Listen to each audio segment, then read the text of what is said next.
RRB NTPC के परिणाम को लेकर छात्रों में आक्रोश तो था ही, साथ में सीबीटी 2 को लेकर जो आरआरबी ने नया नोटिस जारी किया उसको लेकर छात्रों में बहुत ही ज़्यादा आक्रोश हो गया। और इसी क्रम में यहाँ पर लगातार तरह तरह के छात्रों ने तरह तरह के राज्यों में आंदोलन भी किए। सबसे ज़्यादा जो आंदोलन देखने को मिला प्रयागराज, पटना, बिहार के पटना में, भोपाल में सबसे उग्र आंदोलन देखने को मिला, जो कि 25 जनवरी 2022 को हुआ। और इसी के क्रम में यहाँ पर खान सर को, जो कि कोचिंग के जाने माने टीचर हैं जो है, इनको यहाँ पर गिरफ्तार किया गया आज 26 जनवरी 2022 को।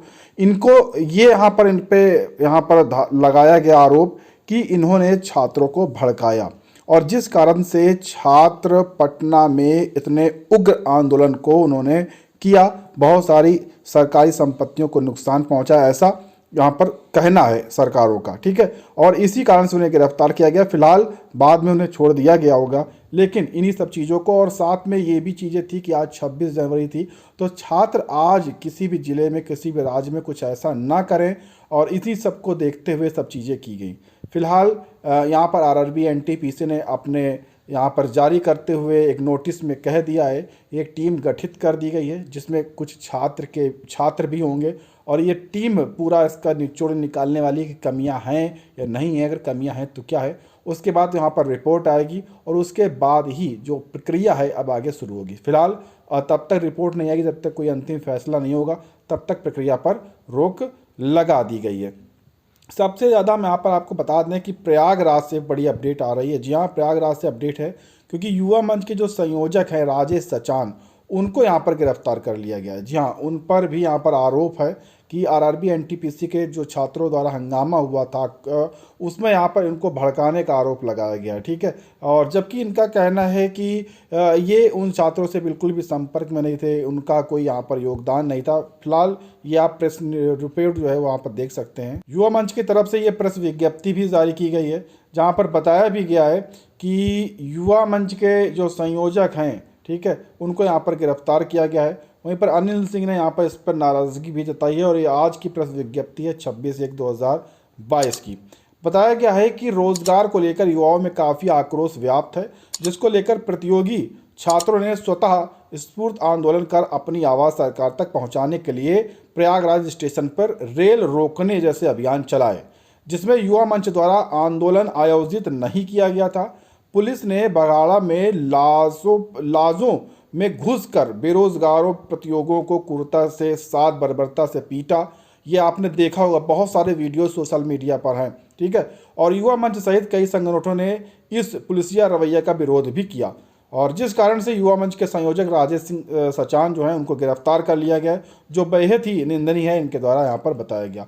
वहीं पर युवा मंच के जो अध्यक्ष हैं अनिल सिंह, उनका कहना है कि सरकार और प्रशासन के द्वारा युवाओं की आवाज़ दबाना लोकतंत्र की हत्या है, जबकि युवा मंच ने चुनाव आचार संहिता के चलते कोई आंदोलन आयोजित नहीं किया है। ठीक है, और यह मामला रेलवे ग्रुप डी के लिए 2 परीक्षाओं के आयोजन में जो तुगलकी फरमान आया था, उसी से आहत होकर छात्रों ने आंदोलन किया, और मजबूर थे, इसी कारण से उन्होंने आंदोलन किया है। तो फिलहाल यहाँ पर विरोध इसलिए है इस पोस्ट का, यानी कि इस विज्ञप्ति का, कि जो संयोजक हैं राजेश सचान जी, उनको गिरफ्तार किया गया है, जबकि छात्रों को भड़काने में या इसमें आंदोलन करने में उनका कोई योगदान नहीं रहा है, क्योंकि रेलवे एनटीपीसी का है, और साथ में यहाँ पर 140 धाराएं हैं, आचार संहिता लगी है। तो सभी चीज़ों को देखते हुए यहाँ पर कोई भी लगातार इस तरह से धरना प्रदर्शन नहीं रखा जा रहा है, इनके द्वारा ऐसा बताया गया है।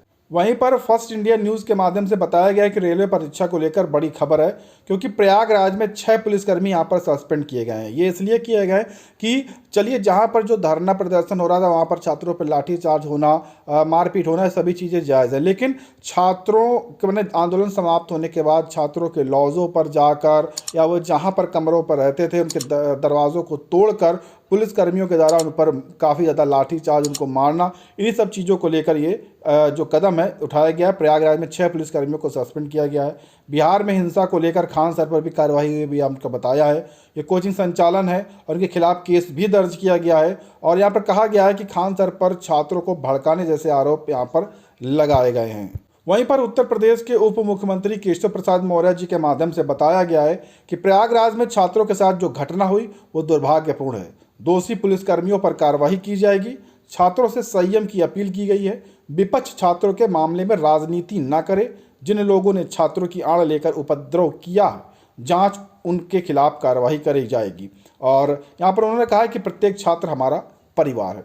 तो बातें यहाँ पर देखिए स्पष्ट है कि बहुत सारे छात्र ऐसे भी थे जिनका इन परीक्षाओं से लेना देना नहीं था और उन्होंने वहाँ पर उपद्रव किया, जैसे कि आगजनी करना, ठीक है, पत्थर फेंकना। उसमें वो छात्र नहीं थे जो पढ़ाई करते थे। ऐसी भी सूचना है और ऐसी चीज़ें हैं जो यहाँ पर पढ़ाई कर रहे थे, उनका यहाँ पर कोई योगदान नहीं रहा। बहुत लोग इस तरह से होता है, तो उसी क्रम में ये चीज़ें यहाँ पर कार्रवाई की गई। लेकिन जो उनका नुकसान हुआ, जो छात्रों पर लाठीचार्ज, उनके लॉज में जाकर मारना, तो वो जो छात्र थे सही थे, जिन्होंने कुछ भी नहीं किया था, वो यहाँ पर फंस गए और उन पर यहाँ पर चार्ज किया गया।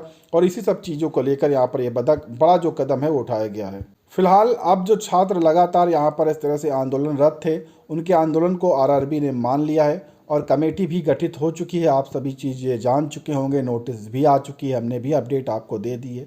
जल्द ही कमेटी की रिपोर्ट आ जाएगी और उस अंतिम निर्णय पर यहाँ पर छात्रों के उम्मीद है, छात्रों के हित में जो है आरआरबी यहाँ पर निर्णय लेगा। अब कोई ऐसा बयान नहीं जारी करेगा जिससे छात्रों को नुकसान हो। जो भी चीज़ें, जैसा कि आरआरबी ने अपने नोटिफिकेशन में कहा था कि जो है 20 गुना हम अभ्यर्थियों को लेंगे, उन्हीं सब क्रमों में यहाँ पर चीज़ें स्पष्ट हो सकती हैं। इस कमेटी रिपोर्ट के बाद अच्छा निर्णय यहाँ पर देखने को मिल सकता है।